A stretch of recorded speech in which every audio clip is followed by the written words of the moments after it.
All right.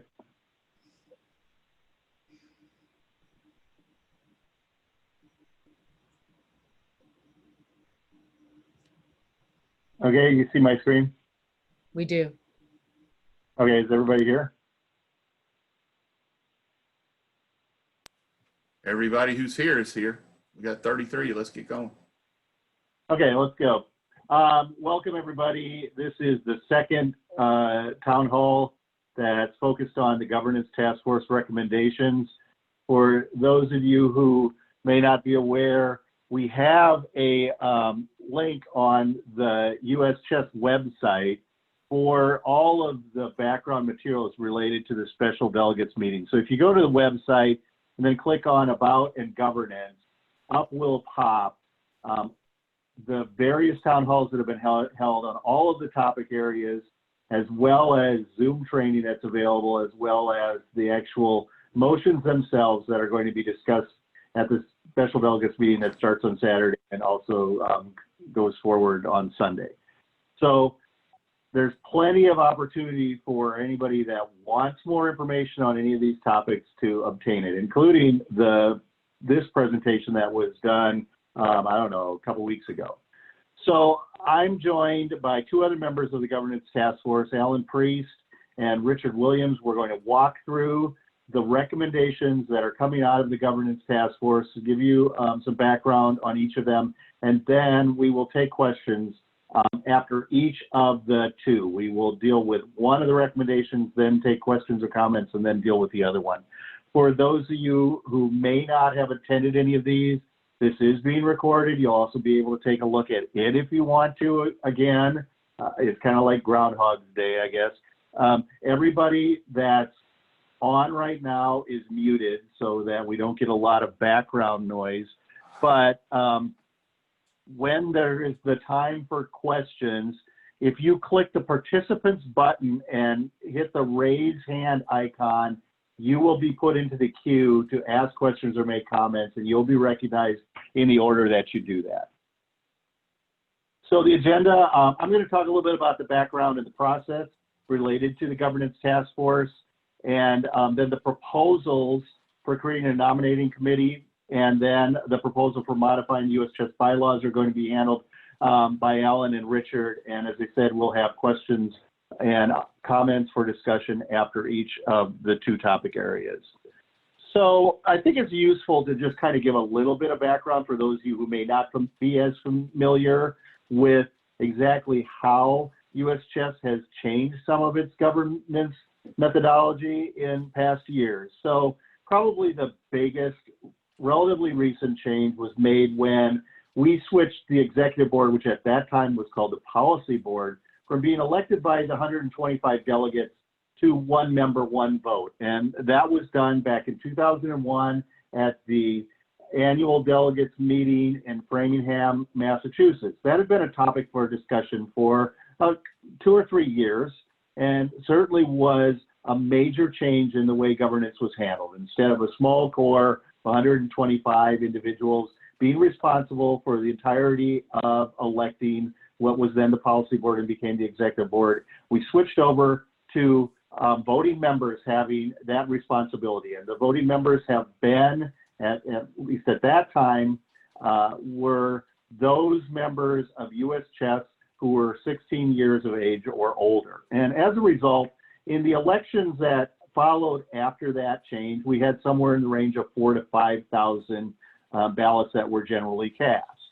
That proved to have some aspects of it that were sort of unwieldy. It was difficult to communicate with that large of possible population of voting members, because even though we had 4,000 or 5,000 of them, we had much more than them that were eligible to vote. So if you were a candidate, it would be very difficult or expensive to reach out to all of those eligible voters. So in 2010, we added a registration requirement for voting members. So you have to go now affirmatively on the US Chess website and register to be a voter. Now, you only have to do that once as long as your membership doesn't lapse, but that was a significant change. It certainly impacted on elections. Now, instead of 4,000 or 5,000 voters, we tended to have somewhere in the range of 1,500 to 1,700, And in those cases where it was not a contested election, where there were only as many candidates as there were seats open, and that has happened a few times, we would generally have maybe in the range of 500 voters.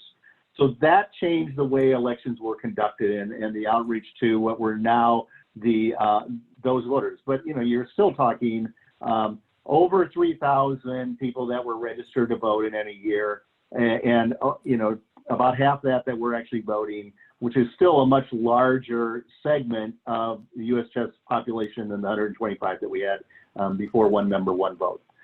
The next major change is... And Randy, we have about 4,500 members registered to vote right now. Registered to vote, thanks. Yeah. And the next major change was a part of a prior governance task force, which Alan was very involved with, and that made changes in a couple of key areas. One was to recognize that the executive board was the board of directors. Really, under Illinois law and under the way that our organization operates, practically impossible for the delegates that only meet once a year, or, you know, unless you have a special meeting like this year, although you're still really going to only meet once a year, practically impossible for them to undertake the activities of a true board of directors. And so that responsibility was changed to the executive board, as well as changes to the articles of incorporation. At that same time, the terms were reduced for the executive board from 4 years to 3 years. So essentially, since that point on in the elections up to the year 2020, we have had an election every year, because with 7 members that are elected of the executive board, Carol Myers, as our executive director, is also a member of the executive board, the non-voting member, and obviously she doesn't run for re-election, although I'm sure she would get elected with a lot bigger share of the vote than most of us would. So with 7 to vote, the only way you really can do that and have staggered terms is to have elections every year, and that creates its own set of challenges. So it's interesting that the task force then that we're talking about right now was created in 2018. I was not on the board at that point in time. You know, a number of people seem to think that this was a concoction of a few of us, and I being one of them. In fact, the ADM that was passed back in 2018 was sponsored by most of the members of the executive board at that time. It was sponsored by Mike Hoffpower, Alan Priest, Chuck Unruh, Mike Neatman, Hal Spreckman, and Vish. And that task force, the creation of that task force was that, quote, U.S. Chess shall reinstitute the governance task force to explore how the structure and selection of the board of directors might be changed to better serve U.S. Chess and its members as a 501c3 charitable/educational organization. The task force shall file a report at the 2019 delegates meeting.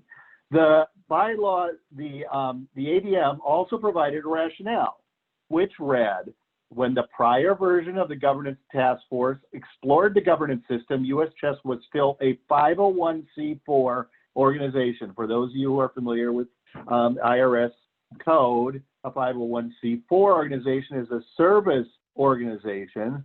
It is not a charitable organization. The rationale goes on to say, since then, the IRS approved our application to be a 501c3 educational organization. We need to consider if our present structure is the best way to accomplish the mission of U.S. Chess as stated in the Articles of Incorporation. The task force may well decide that the present system is fine. There are no specific expectations of any changes. The task force product is simply a report. If changes are proposed, those would be outlined in the report, and then the task force life would be extended to refine those proposals, if any, before any possible changes were presented to the delegate. It's likely that any significant changes would require a member vote as well, so this would be a multi-year process if any changes are proposed. That was the rationale, and really that is what has happened as it relates to the governance task force. It has been a multi-year process that's involved significant input both from task force members and from the delegates, and that's what we're going to talk a little bit about in the next couple of slides. So when you look at it, as I said, the ADM was approved in 2018. There were 3 particular areas that the governance task force has focused its attention on. The first is to look at the structure of the executive board, look at the number of members, the terms, and whether they're elected or appointed in particular. The second was to look at bylaws, and the Governance Task Force has looked carefully at the bylaws, and in fact, in 2019, a number of changes that were recommended by the Governance Task Force were put forward in joint ADMs by two of the members of the Governance Task Force, Alan, and also by Harold Winston, and those were all passed. They were primarily changes that were necessary to align the bylaws better internally, to change some archaic language and those kinds of things. We also looked at the Delegates' Actions of Continuing Interest, the DASI, and we last year made a number of changes to those as well, along the same lines as the changes to the bylaws. Alan, is there anything that you'd want to add to that? No, those were, that was part of the charge. And so we did that last year. We also had, and I think you're going to cover this, at last year's meeting in Orlando, we also made other reports, held a workshop, had issues that were presented. So we've been pretty well open on that. We also, even before the Orlando meeting, had threads on the US Chess Issues forums to discuss some of the ideas we were talking about. So we've been soliciting input for a long time.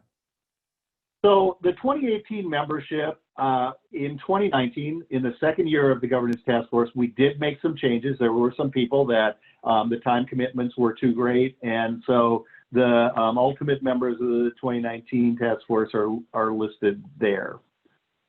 As it relates to the process, as Alan kind of alluded to, this was an 18-month process. We use Slack, which is one of the more popular platforms for discussion that's used in business and by organizations around the country. There were literally thousands, more than 1,000, more than 2,000 posts that were made by most of the Governance Task Force members over this 18-month period.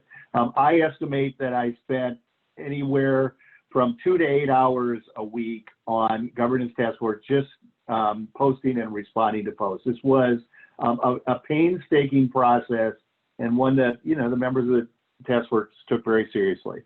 The nice thing about Slack is it allows you to create discussion channels. If any of you have tried to follow multiple conversations via email on topics that branch out, you know how difficult that can be. Slack takes care of that, allows you to separate those into particular categories, and the categories and the topic areas are listed here. So we talked about not only the nominating committee process, but maybe alternatives of using something slightly less formal, an advisory committee or a board of trustees to advise the executive board. We talked about appointed members to the executive board, and that had a lot of discussion.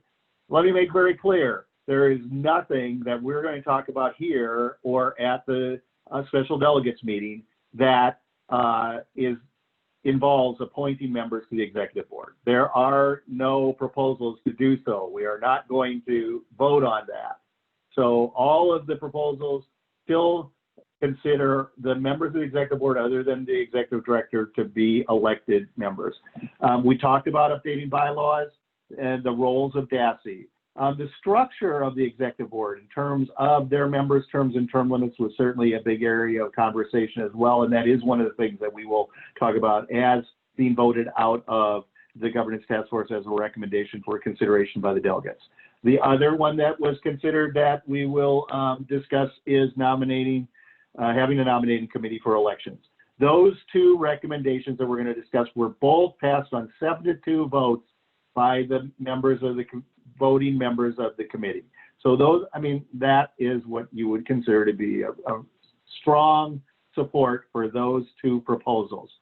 We also talked about something less formal, and that would be a kind of a selection or recruitment committee that did not have support coming out of the committee. So in all of these topic areas, then we put forward recommendations for votes by the members of the committee, and the two that we're going to talk to are the two that came out with significant majority support. So as Alan mentioned, we had a lengthy meeting at last year's workshops about this topic area. And we discussed the proposals that the Governance Task Force was considering. And with significant feedback from the workshop, which was well attended, the items that we're talking about were both, again, strongly supported in straw polls by the members of that workshop. As we've already talked about, there were already changes to the bylaws and the DASI that were put forward and enacted by the delegates. And that's when the delegates also selected members to have this governance task force carry forward into 2020. You know, at that time, we said we are not ready to make recommendations. We will make recommendations in 2020, and quite frankly, we're now ready to make recommendations, and we have voted on those recommendations. So, as I said, we carried this forward. There were some of the proposals that were deemed to be too controversial, and those were simply dropped. You know, those of us who wanted to make some changes were willing to accept modifications to what had maybe been originally proposed. You know, what came out of the nominating committee proposal was not exactly what I wanted, but you know, the whole point is to find consensus, and I think we were able to do that. So we are going to talk about the two proposals that had significant majority of the voting members supporting them. You know, from my perspective, this task force has basically exhausted its useful life. We've done about as much as we can do as a task force. There aren't any issues that we haven't already discussed, you know, at length. And so I think it's time for us to, you know, make a decision on these two particular issues and call it a day as it relates to the task force. So, you know, some people are saying, well, you know, we don't really need to do this right now. We can wait on it. You know, there aren't a lot of issues around either of these proposals that are particularly complex or intricate or have not been discussed already. They were already discussed last year at the workshop. Now we're discussing it in two town halls. I don't know what else there really is to discuss. And you know, the vote for both of them was overwhelming within the governance task force that spent 18 months discussing them in thousands, literally thousands and thousands of individual discussions.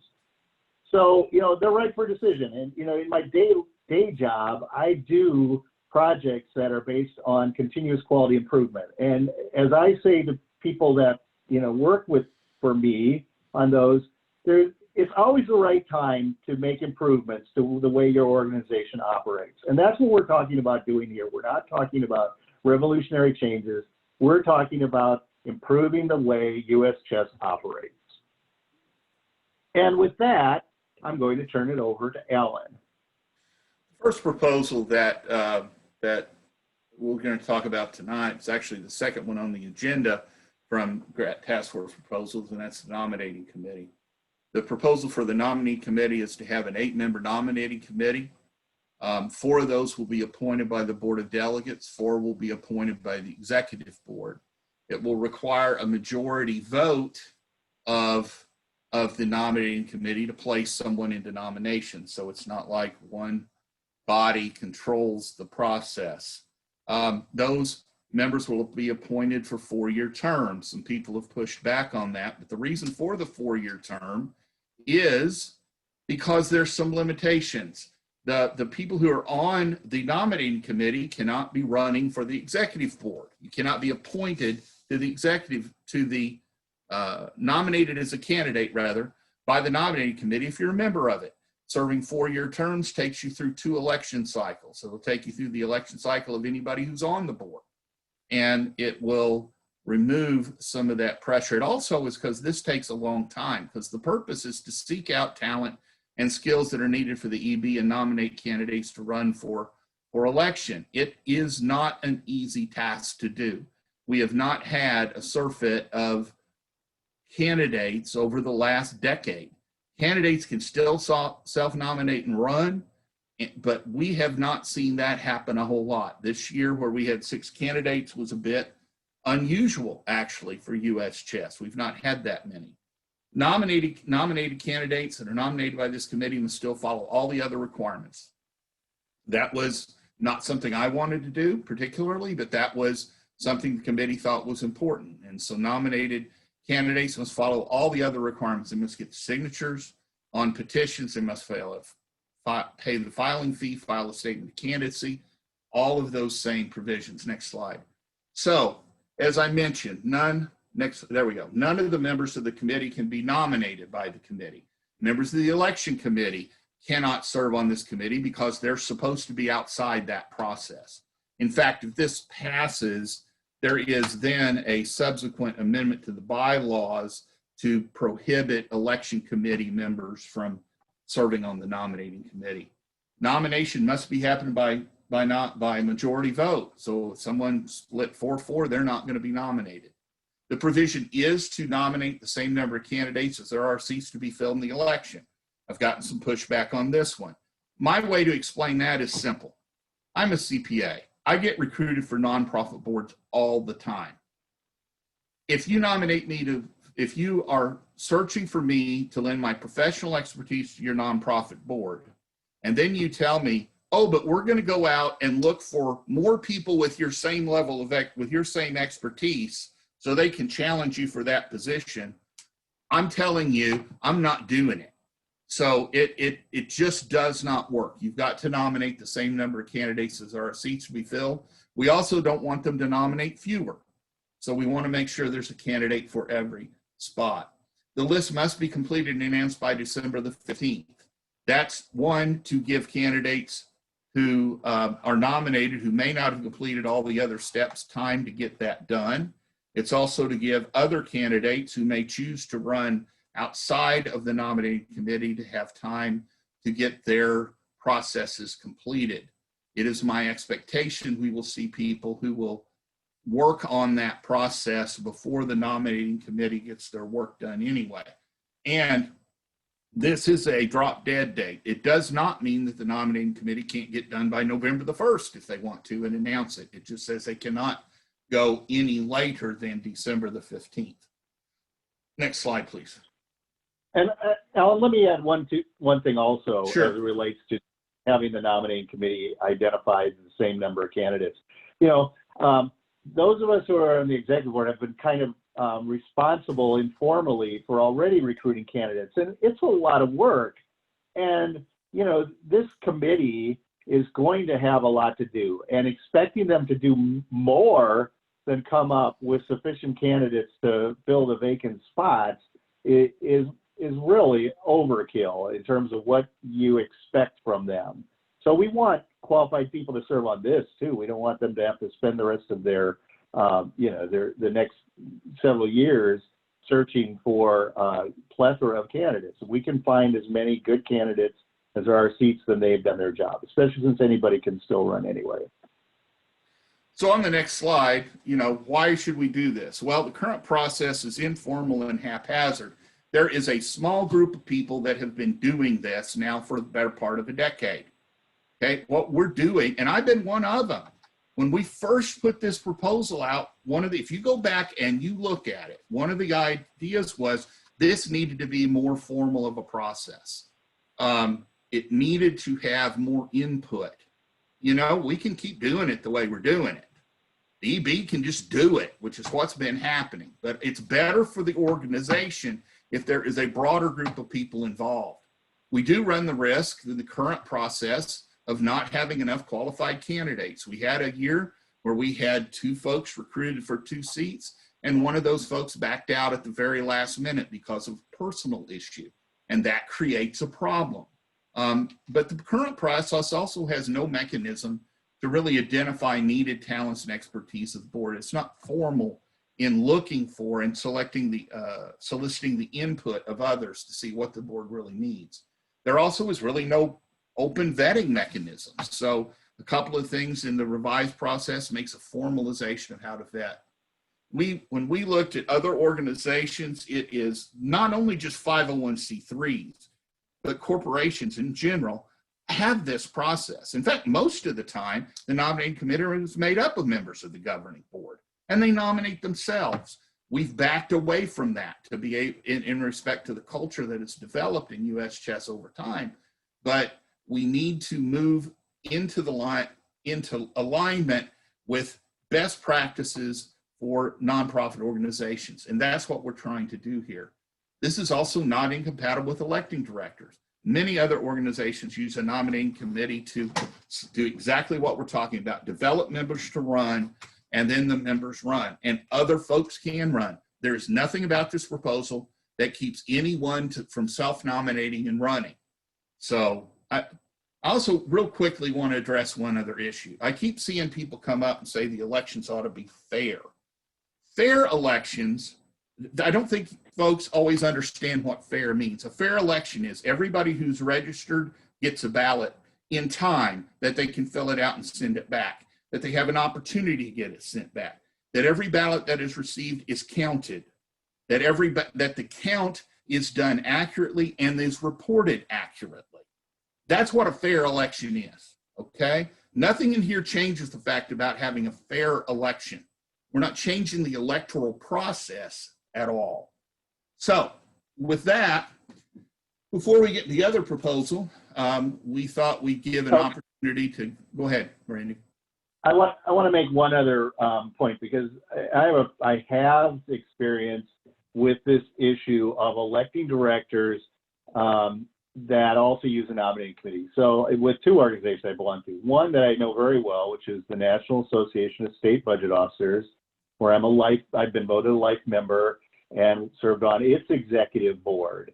And their process is they have a nominating committee that is not made up just of members of their executive board, which sounds very familiar.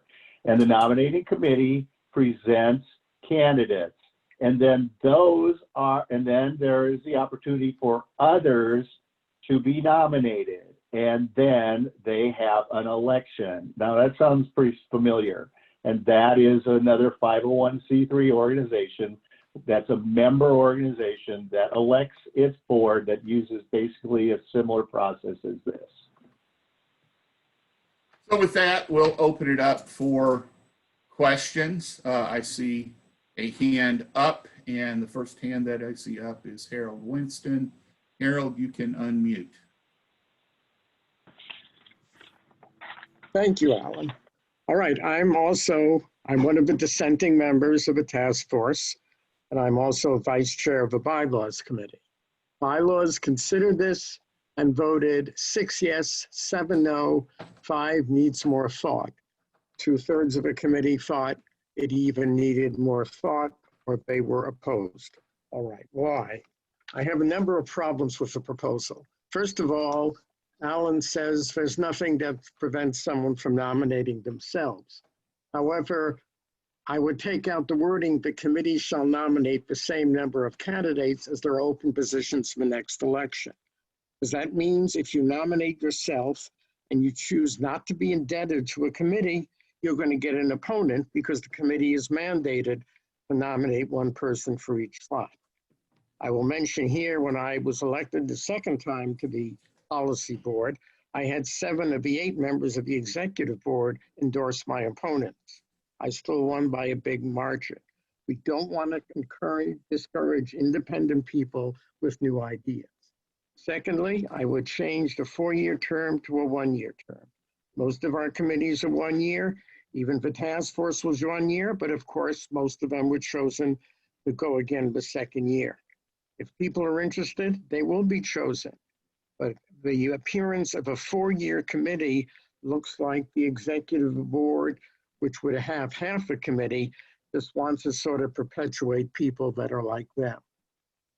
So I would make the committee also a delegate committee and let the delegates do all the choice. Finally, I would delete the 8-member requirement. It might be a year, 7 would be better, 5 would be better, 9 would be better. Most of our committees don't have a numerical requirement. And for all those reasons, I think the current proposal is not in the best interest of the Federation. Harold, I would take exception at a word that you used. You said that candidates would be indebted to this committee, and I think that is an insinuation that is unsupported by fact at all. There are several other committees that have fixed numbers of members on them. The elections committee does, SMA does.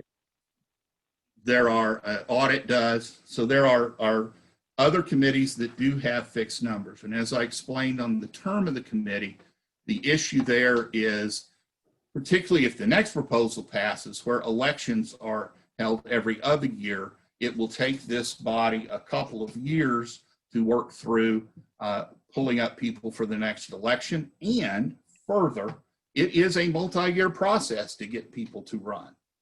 There are people who ran in this election who've been recruited for 4 or 5 years to run before you could convince them to say yes. So it is, I think that some opponents, and I think it's fair to call you an opponent because you said so, Right. are seriously underestimate the difficulty in getting candidates to run. And this does in fact retain the ability of people to, you said it doesn't let them self-nominate. Absolutely lets people self-nominate. You can still get the petitions and pay the fee and file the candidate statement, do it. You can even run still as a write-in. It is still provided for. That has not been removed. I didn't Yeah, say in that. fact, I said it would discourage people because they had this committee against them. And a lot of people would not like the appearance of having to be indebted to a committee. If you took that well, you sentence weren't, out, hold it, can I finish? The committee could still nominate people if there were not people running for positions. But requiring it had to your chance nominate to someone for each Oh, Randy, let for Harold finish. vacancy is, I think, harmful. well, Harold, you raised the point. 7 of the 8 policy members were against you and you still won. This idea that because you're not nominated, you can't run and win is wrong. And that's not why we're doing this. It's to ensure that enough qualified candidates are on the ballot. If there are other qualified candidates that want to run, more power to them. But this situation where we only have 2 candidates for 2 positions and we can't guarantee that there's quality in those candidates is something that's got to stop. And the organization, in its own best interest, has to do what it can to stop that. As it relates to the 8 members, that is specifically to share the responsibility between the executive board and the delegates. I know you want the delegates to do it, but this was something that those of us on the executive board offered as a way to share responsibility. The executive board could create a nominating committee. If the delegates don't want to do this, that would be my recommendation to the executive board. So, we're trying here to make something that's balanced and fair. And I kind of get a little displeased by those that suggest that it's otherwise. All right, I think the next person in line to speak is Mr. Ballou. You can unmute, Ken. There you go. I'd like to raise 3 points quickly, if I may. The first is you had an excellent description of what constitutes a fair election, to which I would add only one more item. That is that the election is run in an entirely impartial manner with no favor shown at all to any candidate. That is, in fact, why the election committee, in fact, prides itself on having absolutely no political activity whatsoever, more so than even required by the bylaws in connection with the election. The only political activity we have is to vote in the election, which we all see as our responsibility as registered voters and delegates. In fact, I can tell you that even the election committee members have no clue who voted for whom. We have no idea who would favor which candidate. The second thing I would like to raise is I'm assuming that it would be perfectly acceptable for an individual who intends to self-nominate to in fact contact the nominating committee and state this fact. In case the nominating committee finds that this individual does have talents that would be useful to the board, they would then be considered as a selection.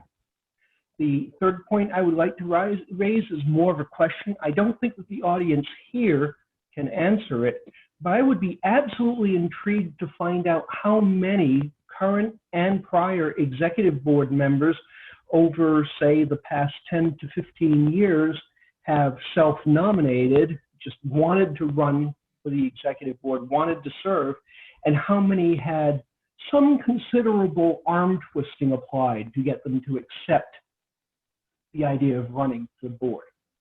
Thank you.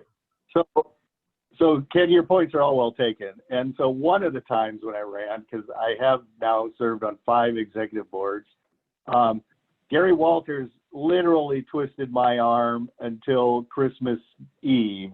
And I finally said, okay, I'll run. And I gathered the signatures in the remaining, 6 days before the election. So, I mean, that happens all the time. I've twisted a lot of arms, including some of the people who are on this call who said no.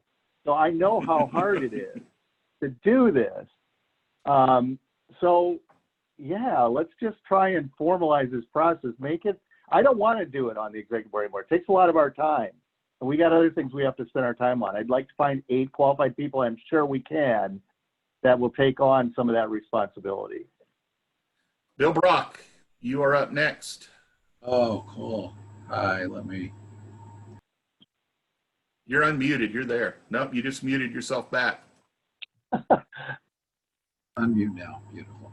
There you are. You're on. Excellent. Yeah, I remember when Harold ran. Harold was a constructive gadfly in the tradition of Socrates, and he had an exquisite sense of fiduciary duty. At the risk of, I'm not going to name names, but we have had some other gadflies without the slightest conception of fiduciary duty. The idea of being indebted, forget about that. I mean, if you have any brains, and you're finishing your term on the executive board, you should be feeling a sense of relief.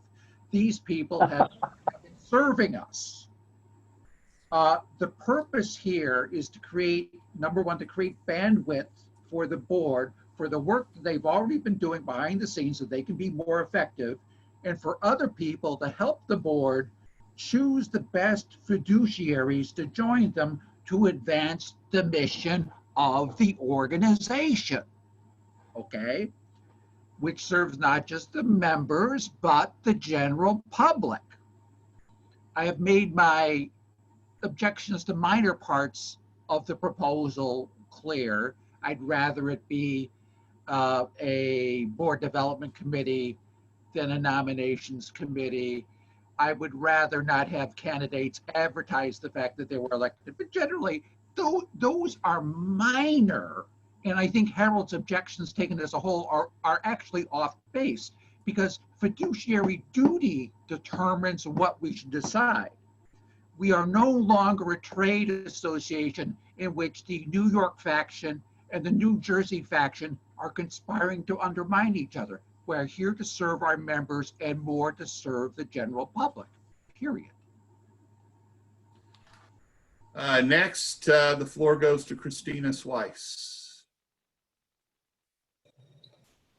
Hello. So I also run a nonprofit. Our affiliate is a nonprofit, and we've been working closely with a nonprofit consultant for the last year or so on our own board development. So I was curious. I mean, there's definitely supposed to be a split between a board of directors and, the executive director, as far as the board's focus should be on, obviously overseeing the executive director, making sure that they're sticking to the mission and everything, and that they're sticking within the budget. But, the board's real focus should be on the finances. And I've looked at the budgets from the last couple of years, and I saw that US Chess did a really great job of fundraising, like in the last year or so. It's really gone up a lot, and that's great. But most boards of directors that you look at, it's not just that they have accountants or people that are smart about money on the board, but boards should have people on them that have a direct link to get that money. So you're looking at people that aren't necessarily chess players, but people that are connected into high finance and connected into being able to get that money.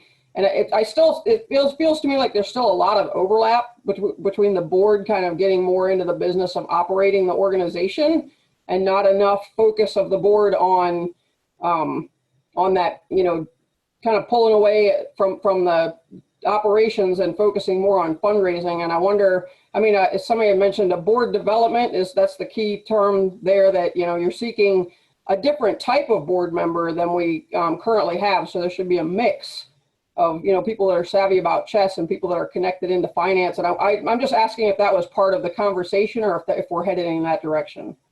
No, it was part of the conversation.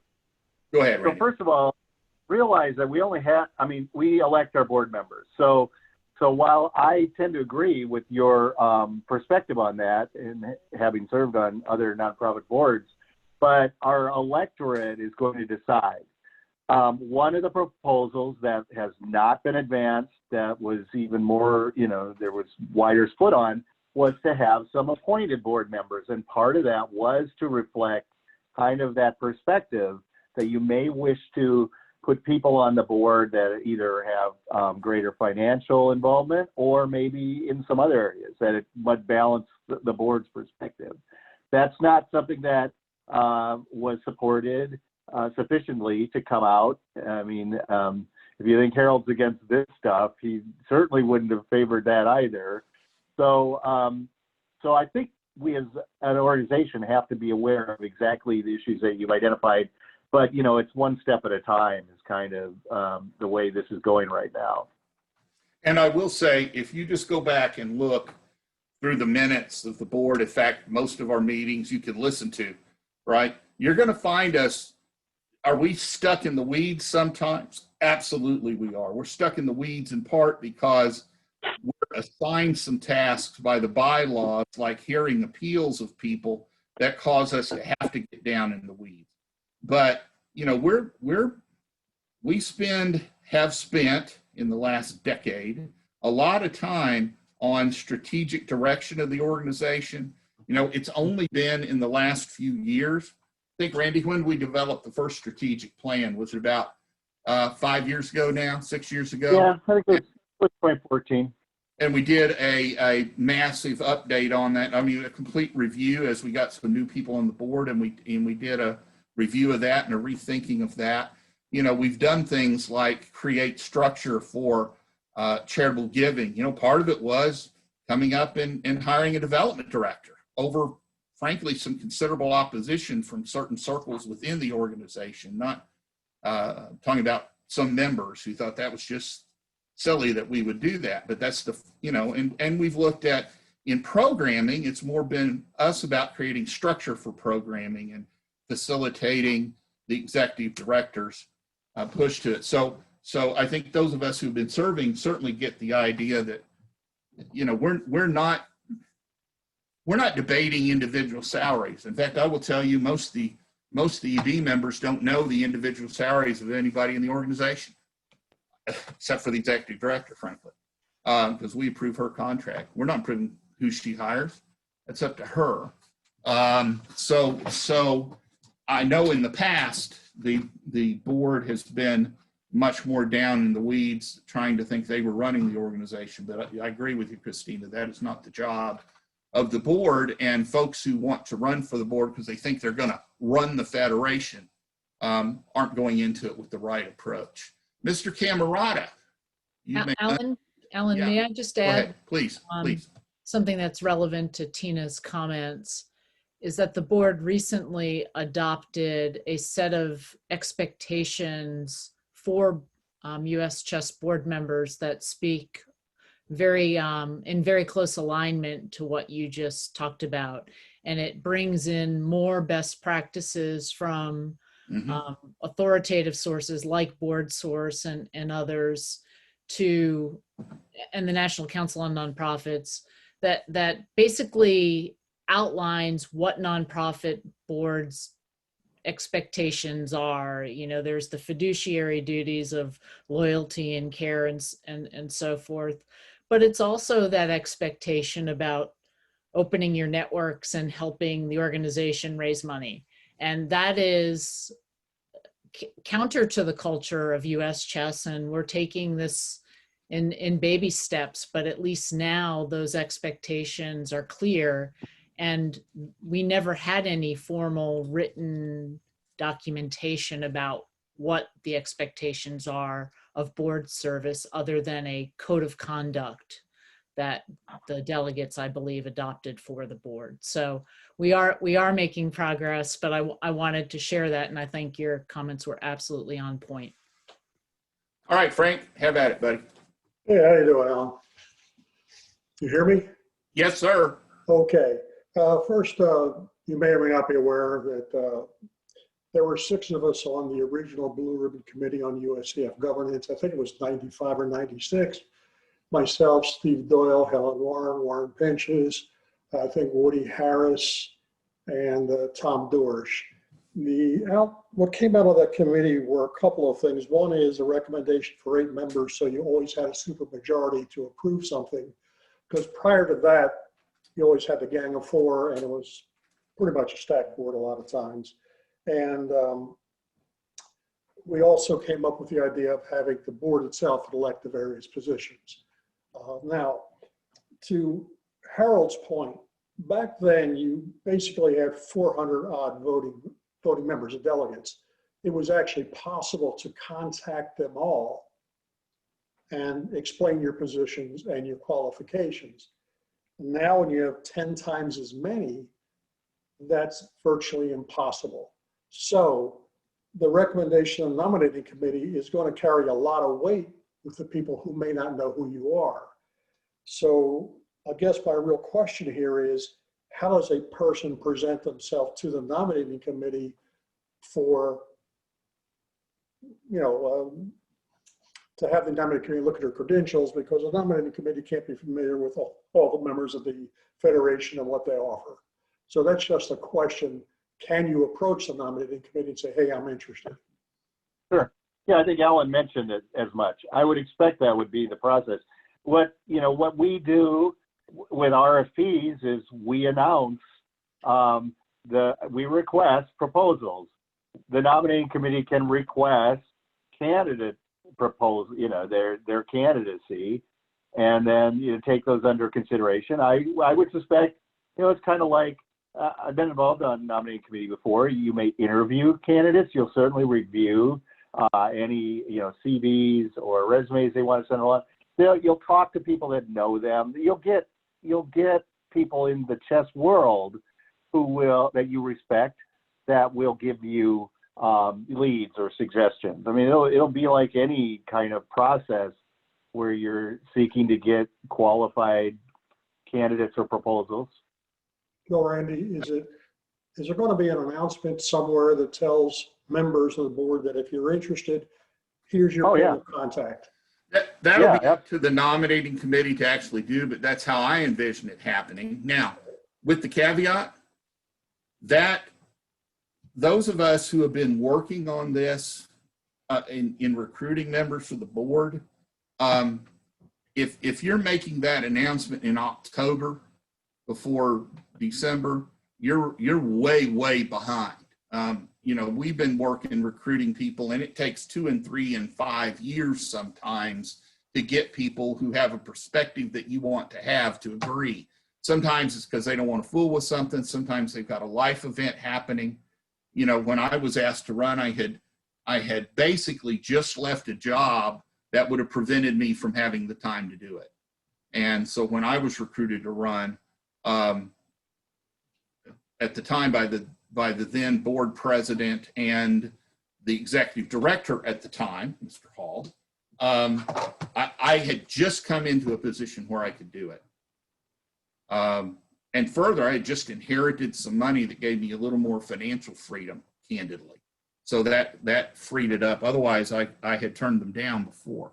So it takes a while to develop candidates to run too, is part of the point. Which is part of why we want them to have more than a year of time, so they can be building kind of, it's almost, in my business, I'm building a book of business, not just for a year, but you're building it over again. And that's kind of what this group has to do to ensure that the pipeline stays open.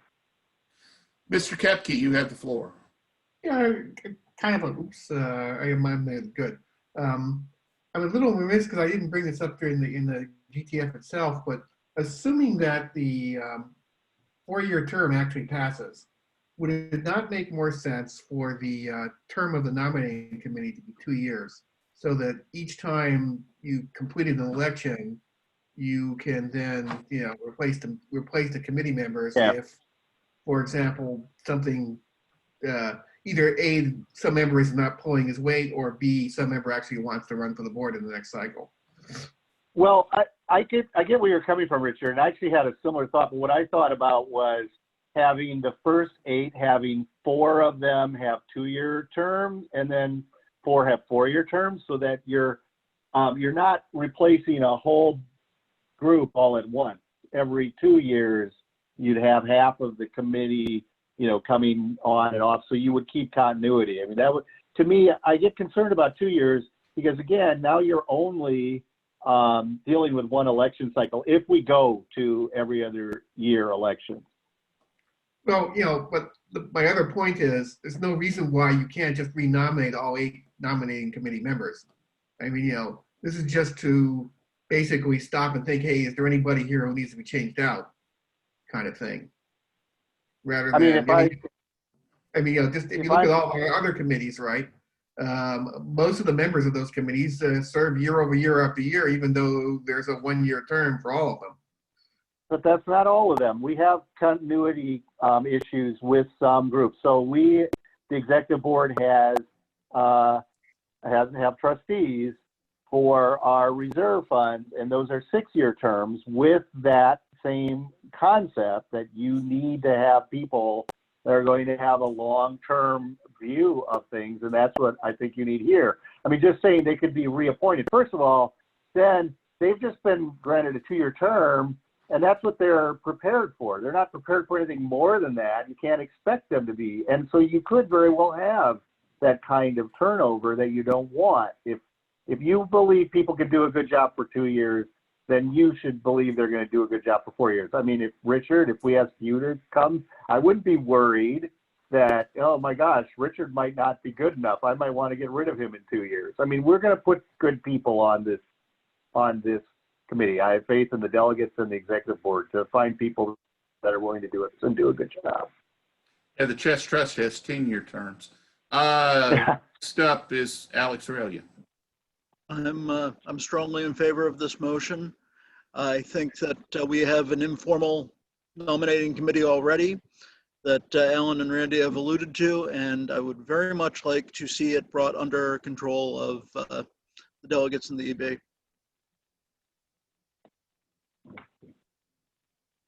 Mr. Neatman. To answer Mr. Ballou's question on my experience, I would consider myself being self-nominated back in 2009 and 2010. Yeah, after I got on the board, I mean, we had discussions on the board about who's going to run each time and whether or not I would run, and I said I would obviously each time. I preface the self-nomination statement with the fact that back in the either 1990 at the World Youth or 1993-94 at the Sirwan chess camps, Don Schultz turned to his wife Teresa and said, "We got to get this guy on the board." So since there's about 17 years in between there, I guess I'm still considering self-nomination. Thank you. Thad Rogers, you're up. My question is that is the board going to try to go outside the federation and get someone they think is highly qualified with 501c3 to get a USCF membership and be on the board for as a candidate? I mean, as a nomination. Well, it's the board's not running the nominating committee. The nominating committee will be running the nominating committee. But one of the requirements to be a member of the executive board of the Chess Federation is to be a member of the federation. Well, all they have to do is pay a membership. That's all they have to do now. Right. But everything has been where people have pretty much nominated themselves, get signatures and that. This is looking for someone that's outside that might help the federation by being on the board. Yeah, but they still have to signatures, and they still have to pay the fee. They have to do all the same things that anybody else does. I don't see us. I mean, I know lots of really talented members of USChess. I mean, we got almost 100,000 members. I don't think the problem is that we can't find candidates if we have a good formalized process for identifying and vetting them. So I don't think we have to go outside of the organization. I sat at a FIDE meeting in Georgia, not ours, the other one. And I listened to a candidate for president of FIDE talk about how they were going to form an advisory board with Warren Buffett and Bill Gates. And I just sat back in the corner and was laughing. Like, you know, you got to have people who have an interest in what you're doing. Now, are there people who are not well-known members of USChess who have interest? Yeah, there are. Are there people who would probably be really good members of the executive board who may not be members today? Yeah, there are. You know, we've got some parents of kids who are very well connected. They're very involved with chess. They just don't happen to be members. They might be really good in this position, but they've still got to join the organization. But that'll be up to the nominating committee to decide. Okay, well, I realize all that. So, you know, I hope over time that we'll pull in some new people and people with some different perspectives. That's one reason to expand this nominating committee process to involve more folks so that it's just not the regular group of us out recruiting the same group of people. Mr. Camerati, you have the floor. Yeah, we did go outside the chess community for EDs a couple of times, but I have another question. This is to address at least Harold's point of the length of time, the 4 years.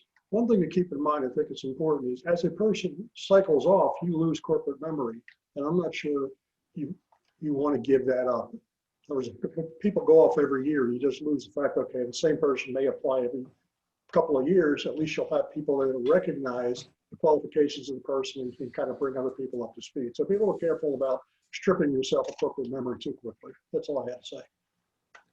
Mr. Prosser, you have the floor. I'd like to make a quick comment and then my point. Of all of the people I've heard talk, all of the comments I've read, this is for the current board members and for Mr. Ballou. I have not heard anyone that I can say make accusations. I've heard a lot of people, everyone, talk about the appearance of wrongdoing. And that's just some of the things to do it.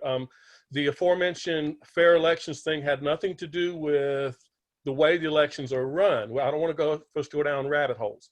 It had to do with this committee.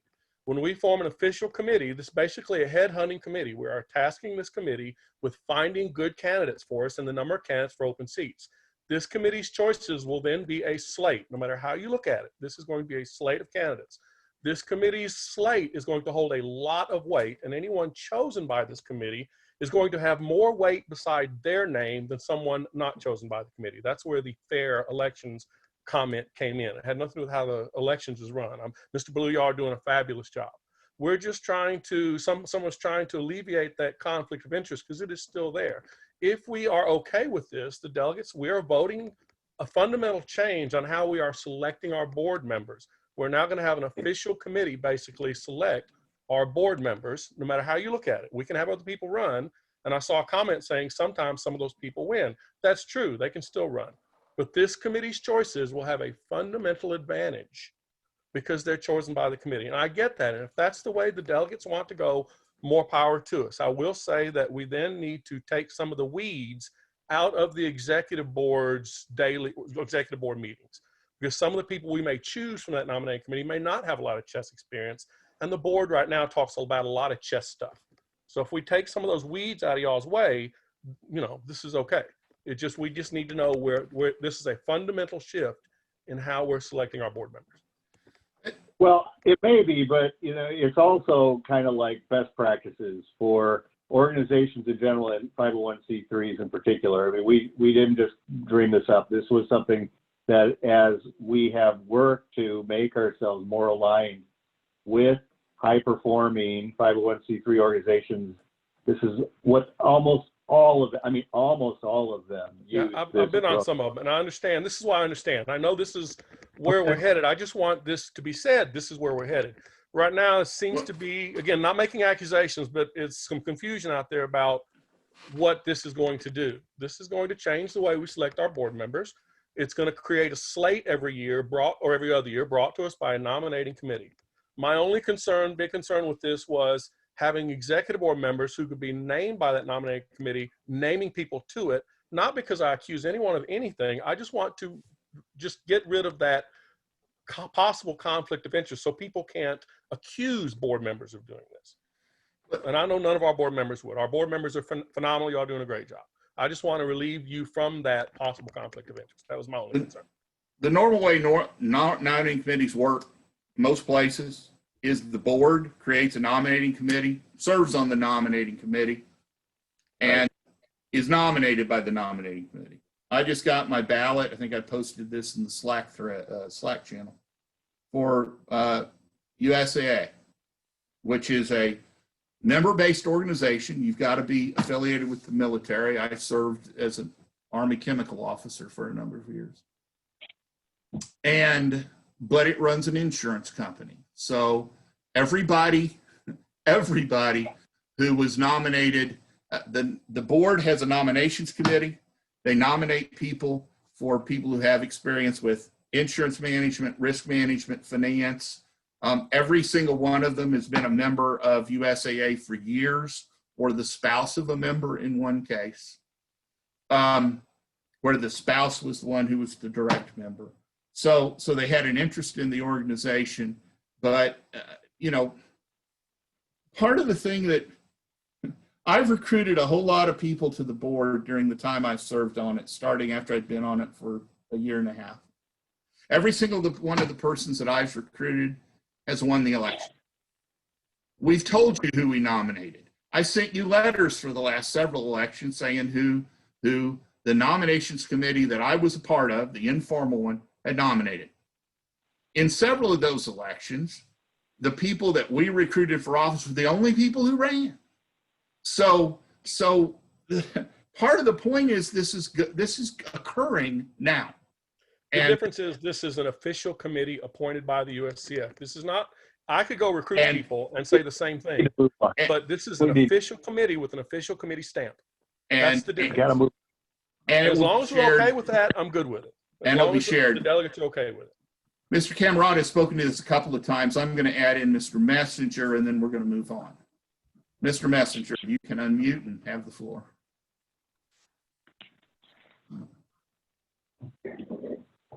Yes, I have a question about the best practices in terms of nomination committees, because it seems that because we have the possibility of executive board members running for re-election, in effect, the nominations committee is evaluating the performance of the board members who are running. Is that common that a nominating committee is also considering whether or not to recommend renomination of board members? Oh, absolutely. Sure. Yeah. That's the norm. Yeah. As Ellen said, usually nominating committee is entirely made up of board members. And frequently, the nominating committee is the one who's nominating officers inside the organization. So, I've served as the chairman of the board of the Better Business Bureau in our region. And, the nominating committee not only recruited people for the board who stood for election, but then within the board recruited people to serve as in an officer track. That's extremely common. Well, let's go on to the next item then. Let's talk about the executive board restructuring proposal.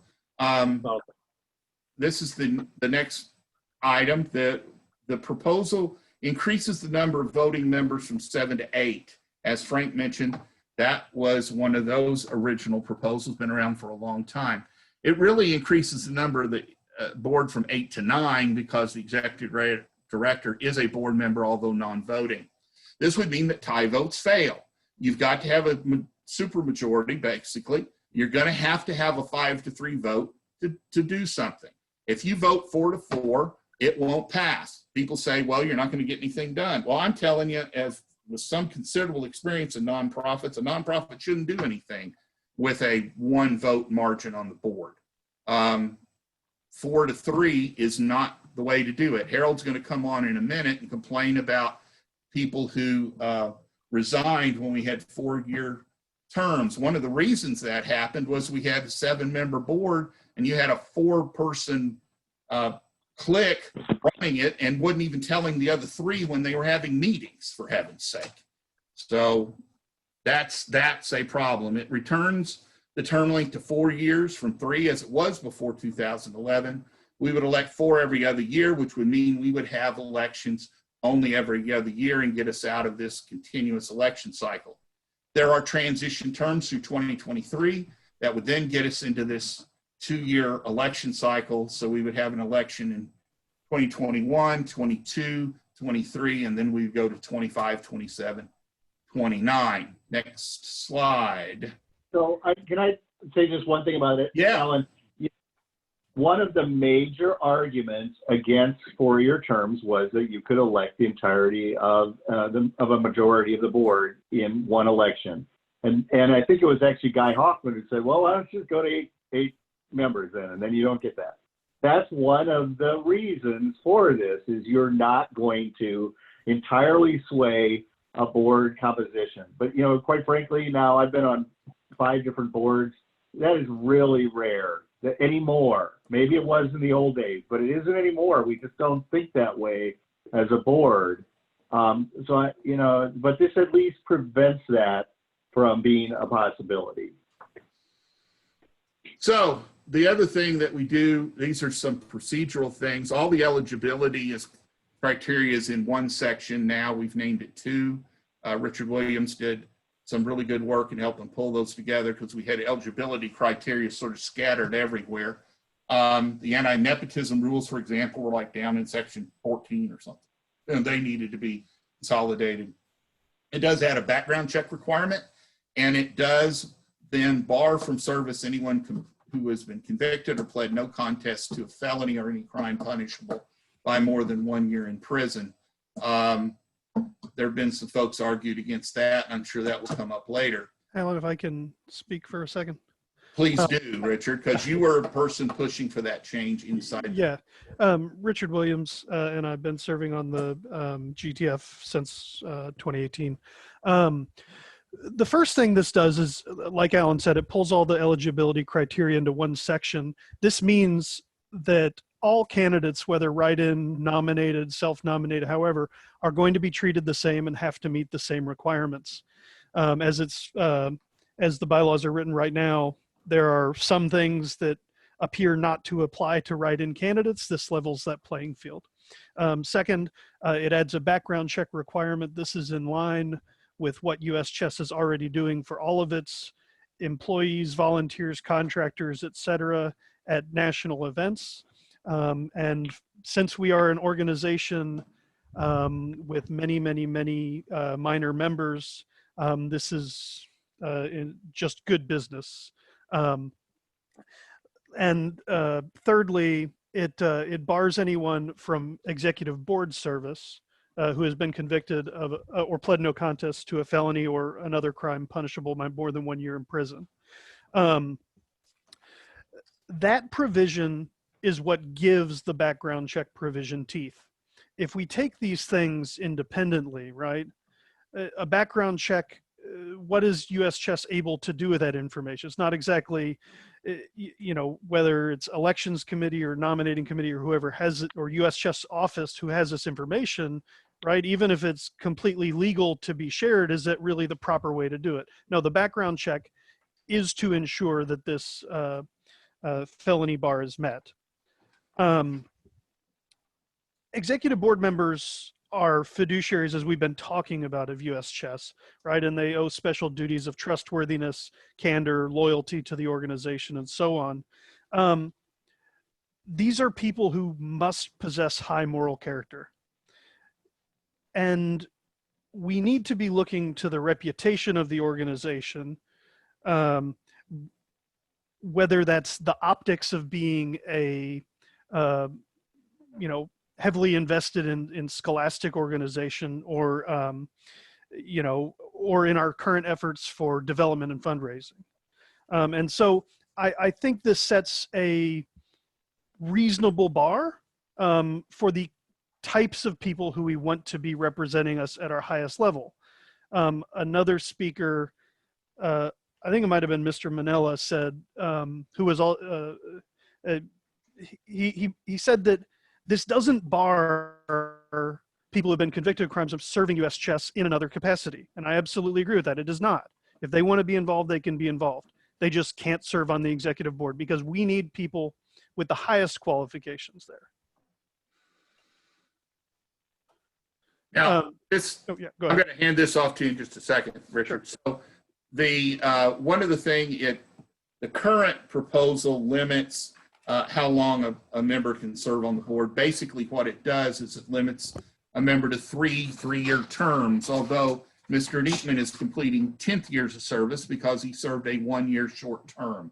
That was permitted. Essentially, once we get the transition made, people will have, it'll be back to that 10-year term of service because people will have 2 years, 2 terms to serve. And if they were serving a short term of 2 years, that'll get them to 10. People will not be eligible to run if their full term would exceed the amount of time that they were allowed to serve. But the 11 years does allow someone in this transitional period to serve 3, 3, and 4. We have, for example, Ryan Velez is a perfect example. He was elected to a 3-year term. That will come up, his term will end next year. If we didn't increase that to the 11 years, then if he ran and was elected to a 4-year term, he would only be allowed to serve that 7. So it's basically just a little bit of equity for those folks. Well, after reaching the term limit, then you cannot run again until the subsequent election. So Richard has some comments. Probably the math on this is more than we need. So last time we spent too much time on this probably, but go to the next slide. So Richard, go ahead and let's kind of just lay this thing out a little bit. Yeah, just briefly, the change in term limits preserves kind of the rough 3-term limit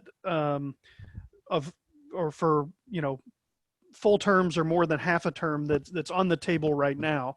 Generally speaking, the maximum that a board member who is presently serving or was just elected could serve would have been 10 years if we don't change this, right? 1 year partial term and 3 full 3-year terms.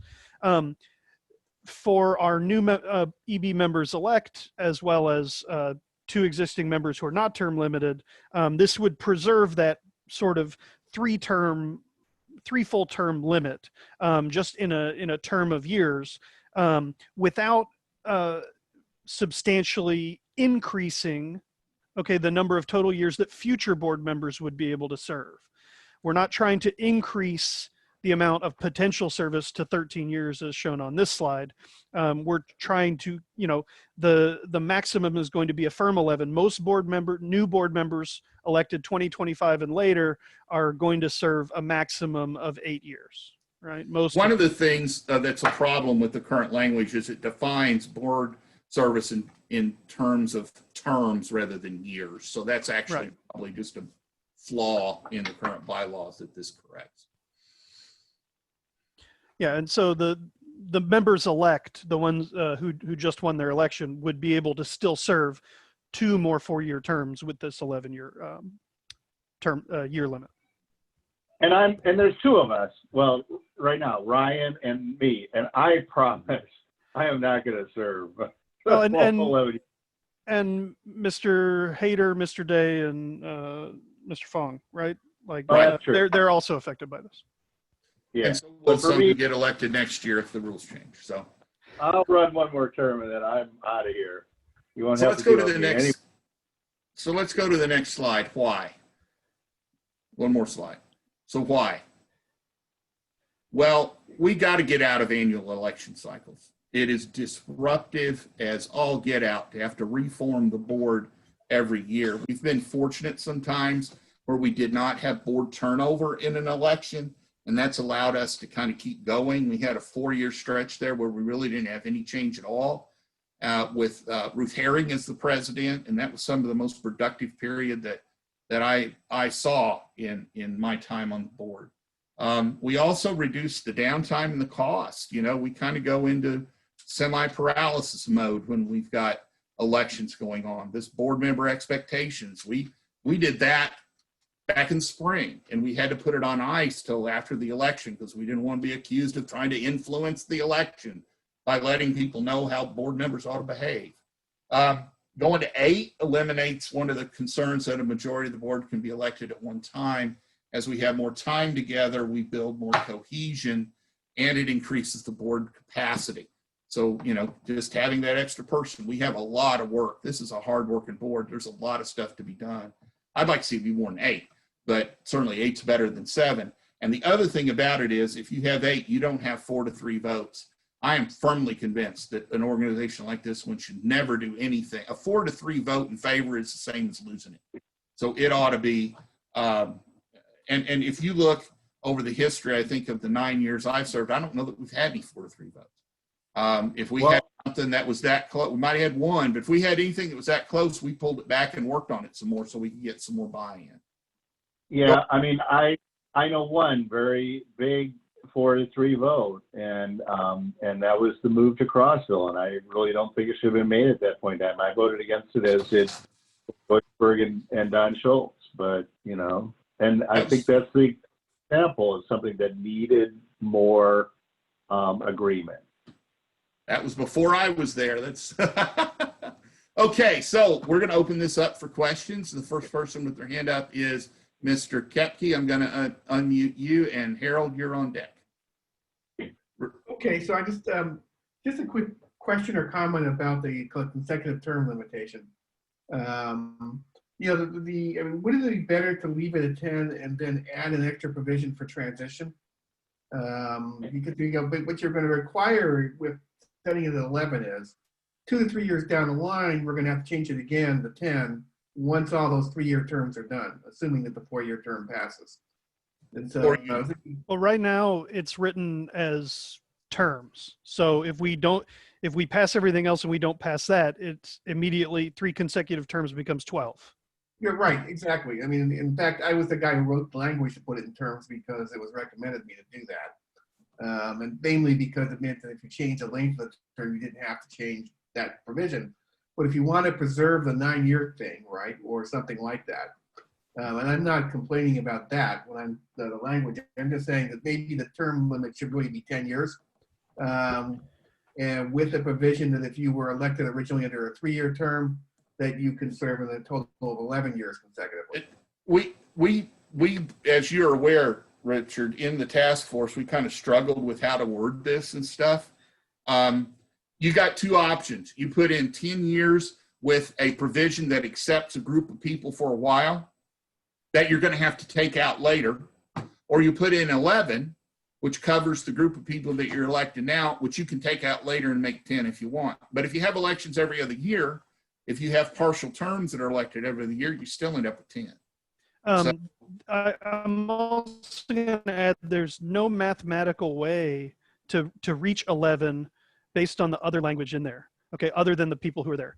Because if we're counting partial terms, you know, they can only serve a 1-year term plus 2 4-year terms, and then they're limited from even running again because they don't meet the requirements. The maximum a new person's going to be able to run is 9 years. No, not quite, because if you, since you're not doing this in terms, right? If someone enters the board with a new 4-year term, then resigns 1 year later, whoever replaces them will be available for 11 years consecutive. You're assuming that you'll have an election that next year. I think that's a false. Oh, that's right. Yeah, I forgot about that. We won't do that. So basically what you're saying is it doesn't matter because there's no rush to replace that person until the next election. Yeah, one of the provisions also allows there to be a second vacancy before you elect. That takes you to the same place you are now. Okay. Below 6, we're forced to do it, and the new provision says if you get below 6, but you're forced to call the election. The EB decides when that election will occur. You can call an election for 1.5 years from now. So it's a very flexible deal. You know, if you start running. If people drop off, you choose when you're going to have the election, put them back on. Traditionally, we've run them at the same time as other elections. I don't know that would change. Harold, you're up. All right.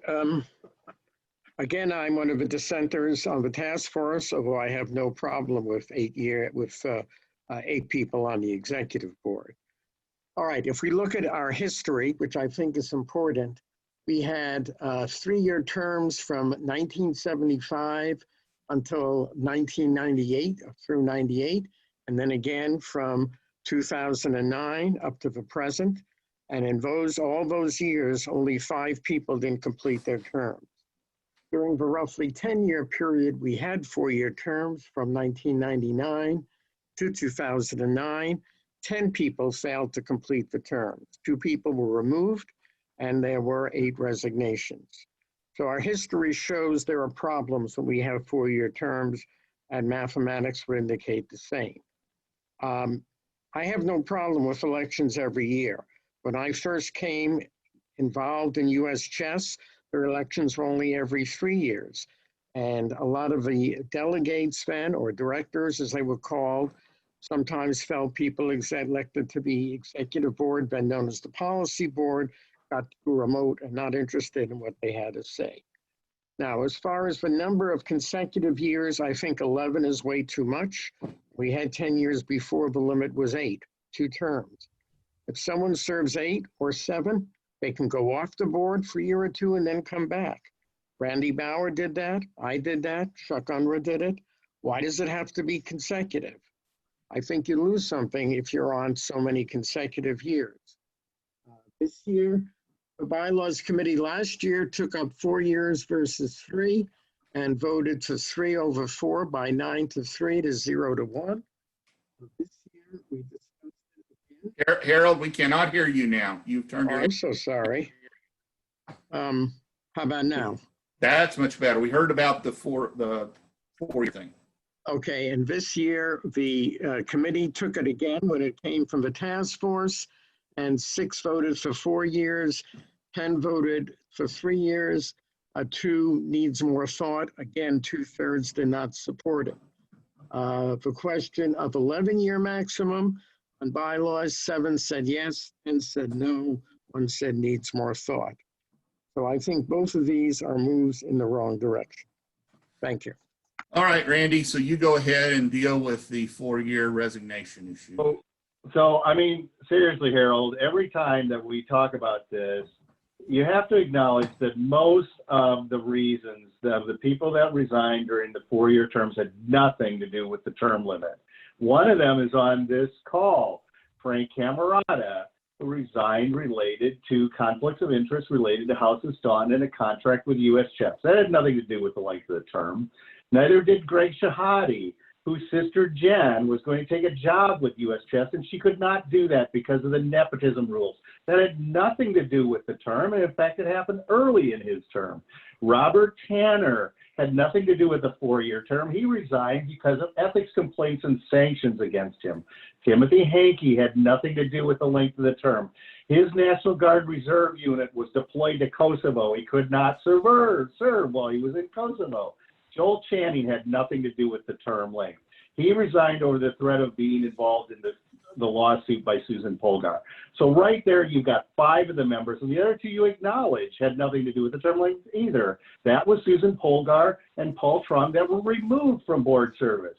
So the math isn't what Harold says it is. And in fact, I served a 1-year, a 2-year, 2 3 years, and a 4-year term. I didn't resign in the middle of my 4-year term. I resigned in the middle of my 3-year term. These things just aren't what people are concerned about. And this expectation that the math is bad, that we're going to have more resignations. Well, you know, we've elected some really good people in special elections, like Mike Needman, like Randy Huff, like Elizabeth Shaughnessy. I was elected the first time in a Gary special Walters. election. Gary Walters. I mean, if it happens, it happens. We'll deal with it. But in the meantime, having an election every year is super unproductive. And, you know, the people on the bylaws or in, you know, that have served on the policy board from 10 or 20 years ago, they don't get the way this board functions right now. Elections every year is unproductive. It's hurting the organization. The concern about resignations is not sufficient to have an election every year. Well, Harold also has said what bylaws did in their straw poll votes and stuff are in their votes within the committee conducted by email. We also had a workshop last year, and we floated these ideas before that workshop at the meeting in Orlando, and there was overwhelming support for these changes. Most people voting against them in that workshop were the same people who were voting against it in bylaws. Mr. Ballou, you have the floor. Mr. President, I think you may have accidentally made a misstatement when you said that the executive board would determine the schedule for a special election. Article 6, Section 5, Item B, special elections states that the election committee will decide the schedule for a special election. So I'm just interested in that direction. What I meant was, Ken, is the executive board is the one who decides if we will have a special election if we have a vacancy. If you have a single vacancy. I fully agree. And under the new proposal, it's 2 vacancies. So only when we get to 3 is there a mandated special election. And so if we had a vacancy, or even 2, the executive board does not have to ask the election committee to have a special election at that time.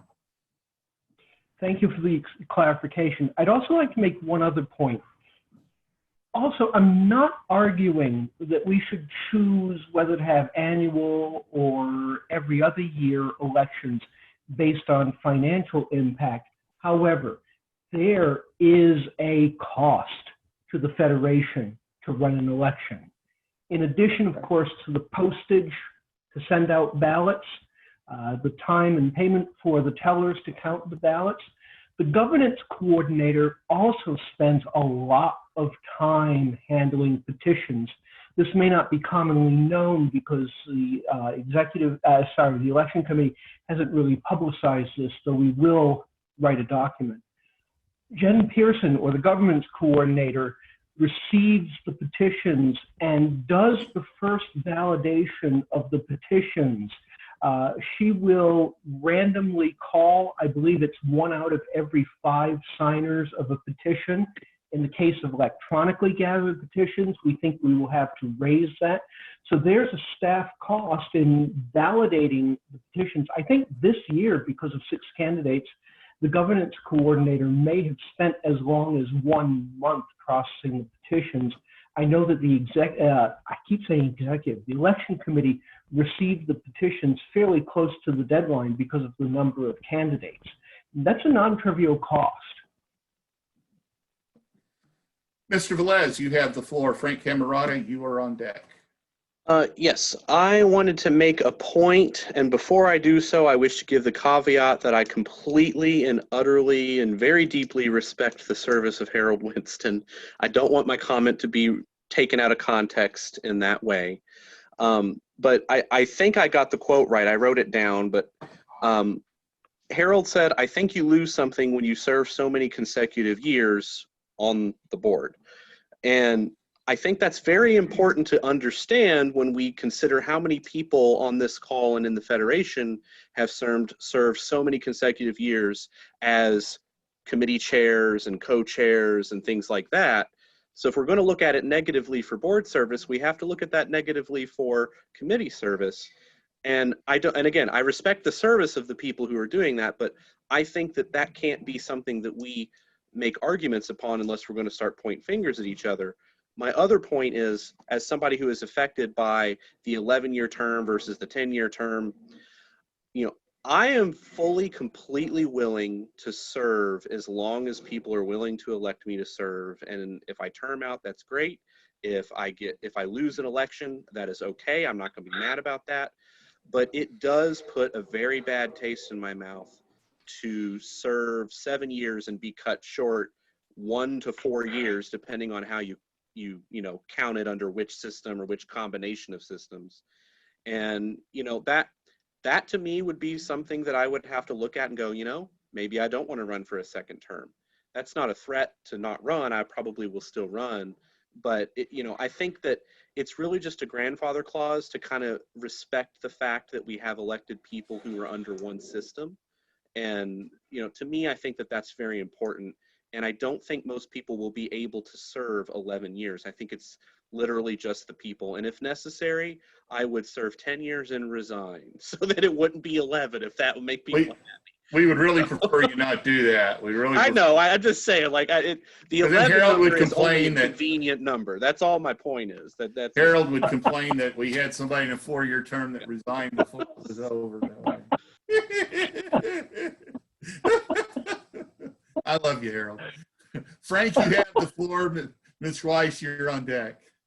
Okay, just as a question, had the committee considered the possibility of an alternative board member, one who sits in on the meetings, doesn't have voting rights, perhaps can participate, and eliminates the problem of somebody quitting and having to have a special election?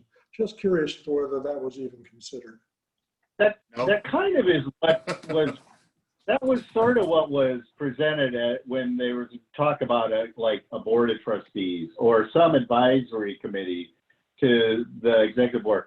Having spent lost weekends of my life in board meetings, I can't possibly imagine who's the masochist that wants to go through that and doesn't even have like a vote on anything. You're speaking to a bunch of us that are masochists. Yeah, but it's usually something more fun than executive board. I hate fun. The concept of having an emergency goalie who's sitting in the stands to come into play was not considered. I will tell you that. So, okay, thank you. Yeah. Christina, you need to unmute.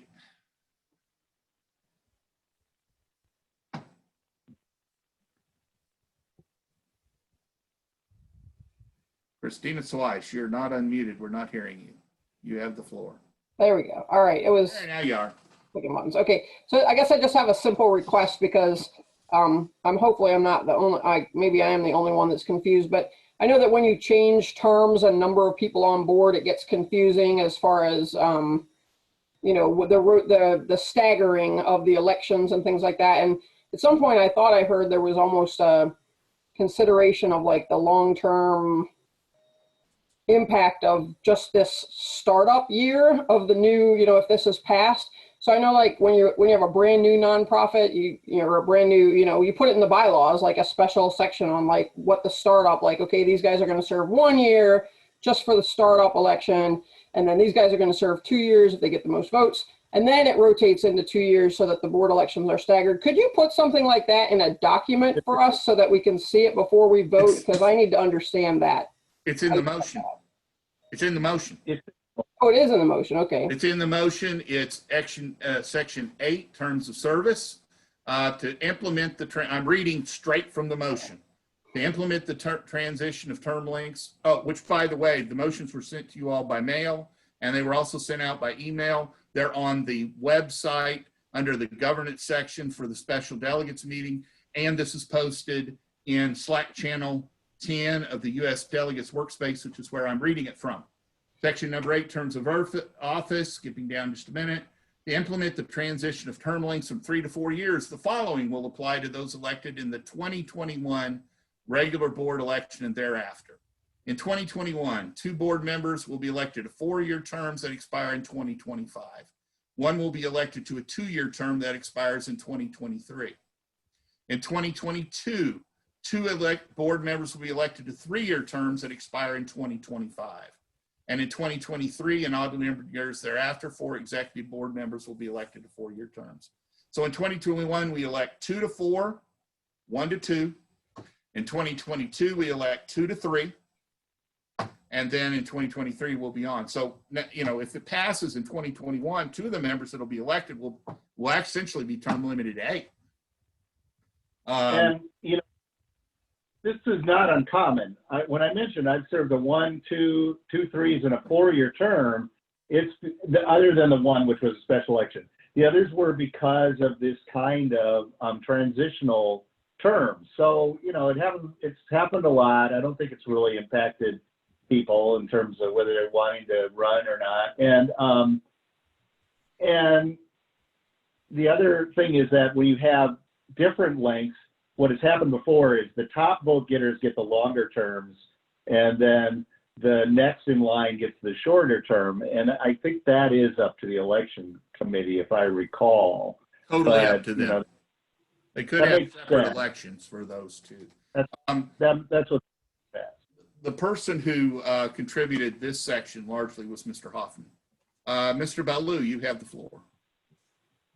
Inspired by Ms. Schweitz's comment, but not directly related, I'd just like to point out that the election committee has made a practice over several years now in its annual report published in the delegates call to list the current constitution of the board members and the number of years of continuous service, also pointing out those who might be term limited for re-election.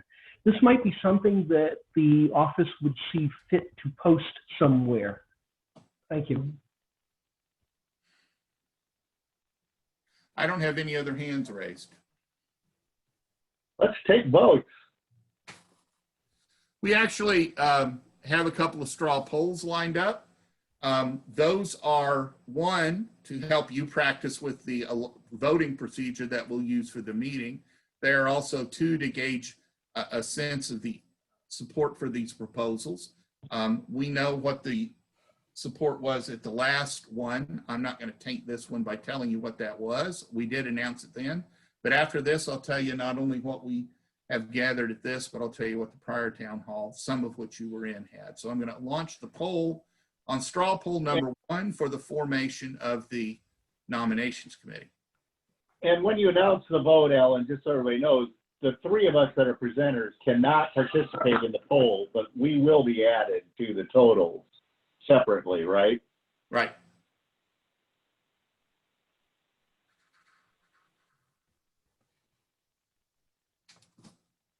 I have 23 out of 29 who are logged in who can vote. Only 26 or 5 can vote because of the co-host of the organization.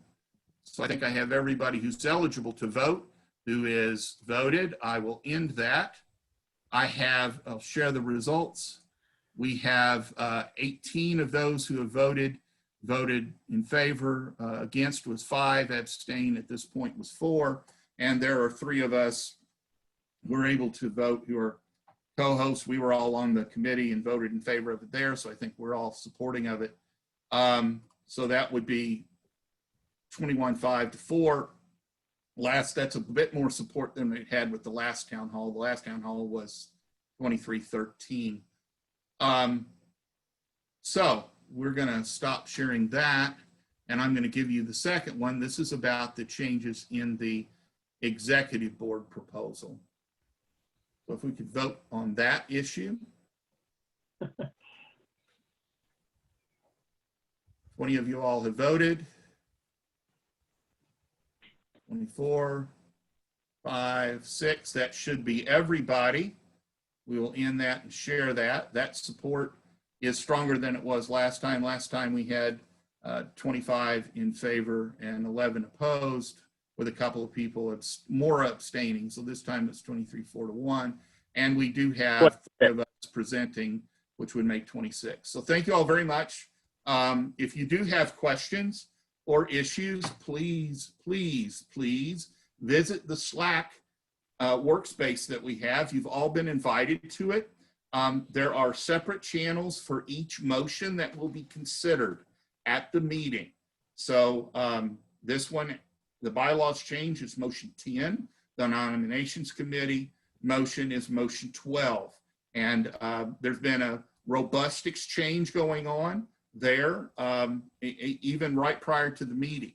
There has been a robust exchange. So we would very much appreciate that you all, if you have questions, please ask. We also have threads in the US Chess Issues Forum that we are responding to as best we can. And again, the body of the motions are in these channels. The body of the motions are also in the special governance meeting material.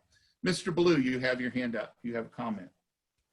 Yes, thank you, Alan. Before we break up the meeting, I'd just like to remind everybody that if you have not yet submitted your conflict of interest form, you've had several email nags coming at you from the governance coordinator, but if you have not completed that form. We absolutely need that form before the meeting so that we can review it. In most cases, delegates will have no conflict of interest. It's very easy to complete the form. You simply fill in your name, check a box that says you have no conflict of interest, and send it back. That simple. But please do attend to that before the meeting. Thank you. I've got Yeah, go ahead.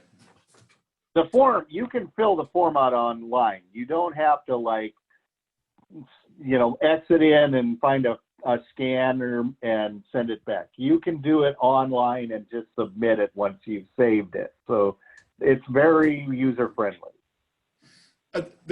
I know this is the governance task force issue, but I want to bring up one thing that came out of the Chapter 10 rules issue. It's a procedural thing.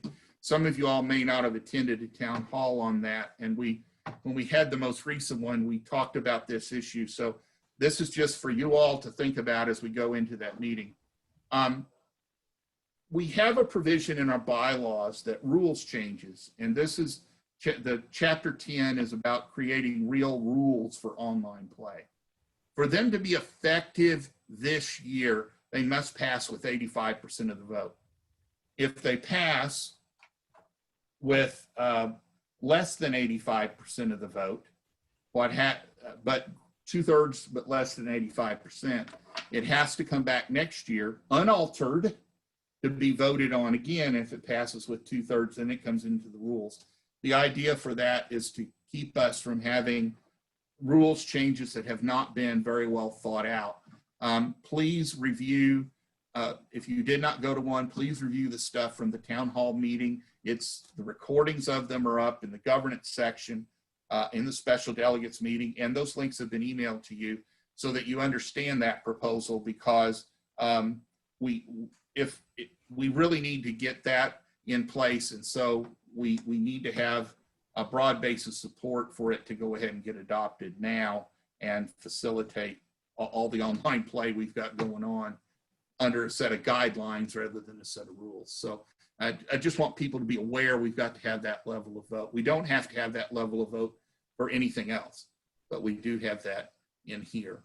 The last thing that I want to mention before we go, very, very briefly, is that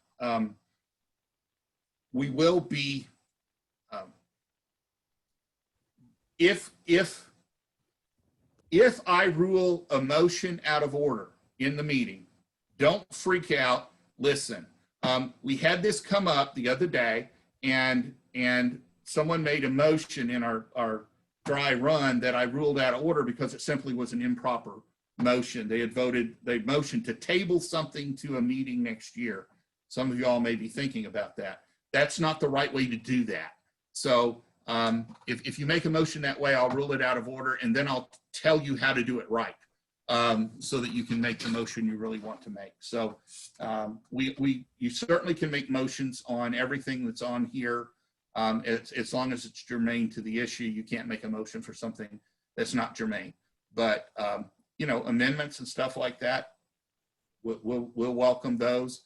If you've noticed something that you think's just a Scrivener's error that we can make change before the meeting, we will go ahead and do that too.